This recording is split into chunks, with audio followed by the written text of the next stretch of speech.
6 বছরের আমানত, 6টা বছর।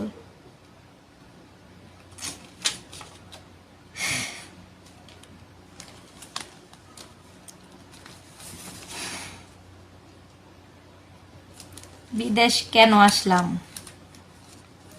মানে বিদেশে আইসে মনে হয় সবার বোঝা হয়ে গেছে।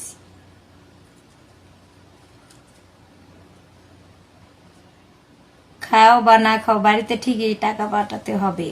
সারা মাস এত কষ্ট করি, মানে বলার মতো ভাষা নাই। যখন একটু কষ্ট লাগে মন চায় বাড়িতে চলে যাই, পরে ভাবি যে বাড়িতে যাব,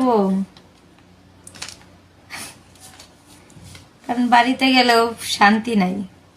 নিজেরই রোজগার করে খাইতে হইব, যেহেতু বাবা নাই। যদি আজকে বাবা থাকতো বা